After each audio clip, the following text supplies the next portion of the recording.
आपल्या राज्याचे लाडके मुख्यमंत्री देवेंद्र फडणवीसजी, उपमुख्यमंत्री माननीय एकनाथरावजी शिंदे साहेब, मंत्रिमंडळातील माझे सहकारी Mangal Prabhat लोढाजी, advocate Ashish शेलारजी, doctor नीलमताई गोरेजी, doctor Pankaj भोयरजी, Rajya Sabha सदस्य मिलिंद देवराजी, विधिमंडळातील आमचे सहकारी सुनील शिंदेजी, सचिन अहिरजी, महेश सावंतजी, कालिदास कोळंबकरजी, सदा सरमाणकरजी, माजी आमदार किरण पावसकरजी, अनेक क्षेत्रातले उपस्थित असणारे सर्वच मान्यवर, ज्यांच्या विनंतीला मान देऊन आपण सगळेजण इथं उपस्थित राहिला, ते आमचे गृहनिर्माणचे अप्पर मुख्य सचिव असीम कुमार गुप्ता, तसंच मिलिंद शंभरकरजी, मिलिंद बोरीकरजी, आज आवर्जून ह्या कार्यक्रमाला आलेले संभाजीराव झेंडे आणि ज्यांना ज्यांना आज चावी देण्याचा इथं कार्यक्रम झाला ते बीडीडी चाळीतील सर्व लाभार्थी, घरमालक, पत्रकार मित्र, बंधू भगिनींनो, माझ्या तरुण मित्रांनो, आजचा दिवस खरोखरीच अतिशय महत्त्वाचा अशा प्रकारचा दिवस आहे, कारण ज्यावेळेस चाव्या देण्याचा कार्यक्रम होत होता त्यावेळेस आमच्या आई समान, आमच्या मोठ्या बहिणी समान अशा अनेक मान्यवर हे तिथं वडील समान हे चाव्या घेत होते आणि सुरुवातीला तर काही जणांच्या डोळ्यामध्ये आनंदाश्रू आले. इतका आनंद आणि समाधान त्या सगळ्यांच्या चेहऱ्यावर पाहायला मिळत होतं. खूप वर्षाचं स्वप्न होतं. अनेक जण आले, अनेक जण गेले, अनेक सरकार आली, अनेक सरकार गेली, परंतु हा प्रकल्प होईल का नाही, काय होईल. आज खरं हे सगळं करत असताना उद्याचा दिवस तर आपल्या सगळ्यांच्या दृष्टीने महत्त्वाचा आहे, कारण आपल्या भारत देशाचा 79वा स्वातंत्र्य दिन उद्या आहे. त्यानिमित्तानं मी सुरुवातीलाच उपस्थित असणाऱ्या तमाम मान्यवरांना, बंधू भगिनींना, महाराष्ट्रातल्या जनतेला स्वातंत्र्य दिनाच्या मनापासून शुभेच्छा देतो.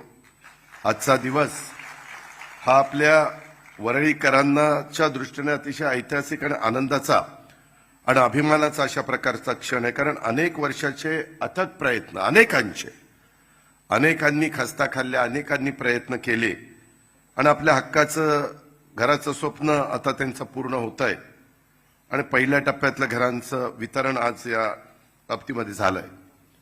मी 1991 पासून राजकीय जीवनामध्ये काम करतोय, पहिल्यांदा खासदार आणि नंतर अनेक पद आजपर्यंत भूषवलीत आणि मी अनेकदा सरकारच्या कुठल्याही डिपार्टमेंटच्या किंवा कुठल्याही कामाच्या उद्घाटनाला जातो किंवा मुख्यमंत्र्यांच्या बरोबर, उपमुख्यमंत्र्यांच्या बरोबर जाण्याची संधी मिळते.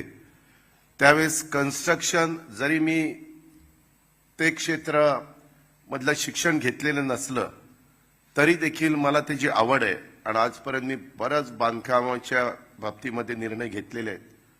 मी इतकं बारकाने उतरल्यापासून गाडीतनं बघत होतो, मी थोडासा लवकर आलो, पाऊस येत होता, की ह्याच्यात काही कुठं दाखवायला काही चूक दिसती का. मी शेवटपर्यंत बघत होतो पण मला कुठेही चूक दिसली नाही. इतकं दर्जेदार, मी खोटं सांगत नाही. हे 100 वर्षापूर्वीची चाळ आपण काढली, 1920 सालची चाळ. त्यावेळेस ब्रिटिशांनी ही उभी केलेली चाळ आणि त्याच्यामधनं अनेकांची पिढ्या तिथं गेल्या. विशेषतः आमचे कोकणवासी हे अनेक जण तिथं राहिले. नुसते माझे कोकणवासी नाही राहिले. आत्ताच मी माझ्या एका आईला विचारलं की तू कुठली, तर ती म्हणली मी बारामतीची कटफळची. म्हणजे माझं कटफळ गाव पण तिथं निघालं, आमचं कोकण निघालं, आपला भारतातले देखील वेगवेगळ्या भागातनं मिनी भारत अशा प्रकारची आपली बीडीडी चाळीची ओळख. आणि त्याच्यातून आज महायुतीच्या सरकारने हे सगळं काम हातामध्ये घेतलं आणि ते पूर्णत्वाला जातंय. सरकारने केलेल्या प्रयत्नामुळे देशाचं ग्रोथ इंजिन असलेल्या मुंबईतील नागरिकांच्या जीवनामध्ये आमूलाग्र बदल होईल आणि शासनाच्या धोरणांमुळे रखडलेले पुनर्विकासाचे प्रकल्प देखील पूर्ण होतील. तसेच झोपडपट्टीमुक्त मुंबईच्या दृष्टीने वाटचाल होईल, याबद्दल माझ्या मनामध्ये तिळमात्र शंका नाही. नेहमी काम करणाऱ्यांनी स्वप्न बघितली पाहिजे, ती अतिशय मोठी स्वप्न बघितली पाहिजे. हे होणारच का होणार नाही. त्याच्यामुळं बीडीडी चाळीच्या संदर्भातले जवळपास 92 एकर हा एरिया 3 ठिकाणी असणारा आणि त्याच्यात आम्हाला दाखवत होते सगळे की बाबा कशा कशा इमारती चालल्या. खरोखरीच इतकं देखणं काम आणि प्रत्येक इंच जागेचा कसा वापर करावा ते तुम्ही त्या सदनिकेमध्ये जाऊन बघा. 160 स्क्वेअर फीट मध्ये राहत असणारा आमचा मराठी माणूस आता 500 स्क्वेअर फीट मध्ये राहणारे 2 रूम, त्याला बाथरूम अटॅच, एकाला अटॅच आहे एकाला साईडला आहे आणि त्याच्यात वॉशिंग मशीन ठेवायला पण जागा, डायनिंगला पण छोटी जागा, हॉल देखील त्याच्यामध्ये उत्तम पद्धतीनं. आता तर एकाने आम्हाला सांगितलं की माझा 35व्या माळ्यावर फ्लॅट आहे आणि त्याच्यातून पूर्णपणे मुंबईचं दर्शन. म्हणजे अशा प्रकारचे फ्लॅट जरा पलीकडच्या बाजूला तुम्ही गेला तर परवा ऐकला असेल नमन बिल्डिंग मध्ये 2,70,000 रुपये स्क्वेअर फीटनं फ्लॅट विकला गेला. त्याच्यापासून आपण थोडं बाजूला आहे. म्हणजे इतके चांगले फ्लॅट हे आज माझ्या मुंबईकरांना मिळालेले आहेत. एक हक्काचं घर मिळालेलं आहे. जसं सचिन आपण अनेक वर्षे एकत्र काम केलं, आता तू कुठेही असो मी कुठेही असो काही काळजी करू नको, पण जसं बीडीडी चाळीचं स्वप्न पूर्ण झालं, मी माझ्या मुख्यमंत्री उपमुख्यमंत्र्यांना सगळ्यांच्या साक्षीनं सांगतो काही वर्षांनी धारावीचं स्वप्न देखील असंच पूर्ण होणार आहे आणि ते महायुतीचं सरकार करूनच दाखवणार. कुणी काही म्हणो परंतु ते पूर्ण करून दाखवणार. जसं लोक बाहेरची येत होती की झोपडपट्टीमध्ये धारावीत लोक कशी राहतात, पुढं काही वर्षांनी लोक येतील परदेशातली. असणारी धारावी ह्या सरकारने कशा पद्धतीनं केली, इतकं चांगल्या पद्धतीचा तो प्लॅन हा आपण करतोय. तुम्ही विश्वास ठेवा. आज जसं आमच्या एका भगिनीनं पहिल्यांदा घर खाली केलं म्हणून तिचा आम्ही सत्कार त्या ठिकाणी केला. कुठंतरी सुरुवात करायची असते, कुठंतरी विश्वास दाखवायचा असतो आणि त्या विश्वासाला पात्र राहण्याचं काम सरकारमधल्या मान्यवरांनी त्या बाबतीमध्ये करायचं असतं आणि तेच काम हे आजच्या कार्यक्रमाच्या निमित्तानं झालं. बीडीडी चाळीचा एक तसं बघितलं तर खूप मोठा इतिहास आहे. या चाळीनं संयुक्त महाराष्ट्राची चळवळ पाहिली. महाराष्ट्रासाठी रस्त्यावर सांडलेलं रक्त, वासुदेव बळवंत फडके यांच्यासारखे क्रांतिकारक देखील याच चाळीमधले राहिले. बटाट्याची चाळ या पुस्तकातून जे पु ल देशपांडे यांनी चाळीच्या जीवनाचं सुंदर वर्णनच केलेलं आहे. अनेक क्रांतिकारी चळवळी तसंच मुंबईच्या सामाजिक राजकीय आणि सांस्कृतिक जडणघडणीत चाळींचा व त्यातील कष्टकऱ्यांचा अतिशय मोठा वाटा आहे. त्या कष्टकऱ्यांच्या मोलाचं योगदान आज मुंबईच्या विकासात राहिलेलं आहे. आपण किती मजली इमारती आणि टॉवर या ठिकाणी बांधले तरी चाळीच्या ऋणातून आपण मुक्त होऊ शकत नाही. आपल्या अनेकांच्या पिढ्या त्या चाळीमध्ये गेलेल्या आहेत. संयुक्त महाराष्ट्रासाठी बलिदान दिलेल्या हुतात्म्यांच्या पैकी अनेकांचं वास्तव्य ह्या आपल्याच मुंबईच्या चाळीमध्ये होतं. या हुतात्म्यांची आपण नेहमी आठवण ठेवली पाहिजे. उद्या चाळीतून तुम्ही टॉवरमध्ये गेलात तरी आपली संस्कृती ही तुटू देऊ नका. अख्खं आयुष्य आपण या ठिकाणी जगला आहात. हे घर तुमचं स्वतःचं आहे आणि त्यामुळं कोणत्याही मोहात बळी पडू नका. माझी विनंती आहे. खरं तर मुख्यमंत्री महोदय, उपमुख्यमंत्री महोदय, अजून आपण साधारण ते घराच्या चाव्या त्यांच्या हक्काचं घर म्हणून आपण देतोय, ते त्यांना किती काळाकरता ठेवता येईल, भले 10-15 वर्षाकरता त्यांना विकता येणार नाही अशी काहीतरी आड घाला, नाहीतर पुन्हा कुठंतरी ते आपले मुंबईकर आपल्या मुंबईत मध्ये राहिले पाहिजे.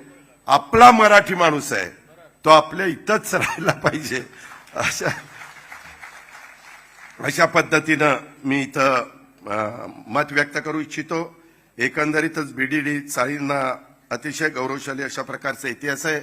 घटनेचे शिल्पकार डॉक्टर बाबासाहेब आंबेडकर, प्रबोधनकार ठाकरे, साहित्यरत्न लोकशाहीर अण्णाभाऊ साठे, आचार्य अत्रे, अशा कितीतरी महान व्यक्ती आणि क्रांतिकारांचं वास्तव्य हे आपल्या चाळीमध्ये होतं. महाराष्ट्राच्या ऐक्याचं इथं खऱ्या अर्थाने दर्शन घडतं. अनेक जाती धर्माचे लोक वर्षानुवर्ष एक संघपणे इथं राहत आहेत आणि अशा चाळीचा इतिहास आपण जतन केला पाहिजे. या चाळीमध्ये घरासोबत लोकांना अन्य सुविधा देखील आपण दिल्या पाहिजे. चाळीच्या जागी इमारती उभ्या राहतील पण कष्टकरी माणसाला इथून जाऊन देऊ नका. तुमच्या कष्टाचा ठेवा, काही झालं तरी विकू नका. अशा पद्धतीनं माझी तुम्हाला सगळ्यांना विनंती आहे. मला एकच सांगायचं, मी फार बारकाईनं तिथं जगवारचे कॉक वापरलेले आहेत. तिथं नटबोल्ट मी बघत होतो, कुठल्याही गोष्टी इतक्या चांगल्या क्वालिटीच्या वापरलेल्या आहेत. आणि मी सहज त्यांना विचारलं की किती वर्ष हे टिकेल. ते म्हणले 100 वर्ष हे टिकेल, ह्याला काही होणार नाही, इतकंच चांगलं काम आम्ही केलेलं आहे. आणि त्यांनी असं सांगितलं मुख्यमंत्र्यांना, उपमुख्यमंत्र्यांना आम्हाला, की तुम्ही बाकीच्या पण चाळी लवकर खाली करून द्या. 4 वर्षाच्या आत ह्या सगळ्यांना 500 स्क्वेअर फीटची घरं देण्याची जबाबदारी आमची. आमचा सगळा सेटअप इथं बसलेला आहे, त्याच्यावर कुठं अडचण नाही. ग्रीनरी देखील आपण तेवढीच ठेवतो. आणि त्याच्यामुळं हे अनेक वर्षाचं जे काही स्वप्न होतं ते स्वप्न प्रत्यक्षात साकार करण्याच्या करता ज्या ज्या माझ्या सहकारी मित्रांनी हे काम केलेलं आहे त्यांचं मी मनापासून कौतुक करतो, अभिनंदन करतो. तसंच या पुनर्वसन सदनिकांसोबतच बीडीडी चाळीच्या परिसरामध्ये आपलं जे जांभोरी मैदान आहे आणि आंबेडकर मैदानाचंही जतन केलं जाणार आहे. जांभोरी मैदान हे आजही अनेक ऐतिहासिक गोष्टीचं साक्ष देतं. आणि याच मैदानामध्ये घटनेचे शिल्पकार डॉक्टर बाबासाहेब आंबेडकर यांची सभा झाली होती. कामगार नेते डॉक्टर दत्ता सामंत यांचं कामगार चळवळीचं प्रमुख केंद्र हे देखील या भागात होतं. ही इतिहासामध्ये नोंद आहे, आपण सगळ्यांनी ती पाहिलेली आहे. आणि या चाळीमध्ये अनेक सभा संमेलनं गाजली. बीडीडी चाळीतील रहिवासी, माझा गिरणी कामगार, धारावीतील रहिवासी अशा सर्वांना त्यांच्या हक्काचं घर मिळवून देण्यासाठी महायुतीचं सरकार, शासन हे कटिबद्ध आहे. आमच्याकडं ही जबाबदारी आहे. मी मुख्यमंत्री, उपमुख्यमंत्री आणि माझ्या वतीनं देखील सांगू शकतो की आम्ही एकंदरीत ह्या राज्याचा आणि विशेषतः भविष्यात मुंबईच्या शाश्वत आणि सर्वांगीण विकासासाठी कुठल्याही प्रकारे निधी कमी पडू दिला जाणार नाही, अशा प्रकारचा शब्द मी राज्याच्या प्रमुखाच्या साक्षीनं देतो आणि या ठिकाणी थांबतो. जय हिंद, जय महाराष्ट्र. धन्यवाद पवार साहेब.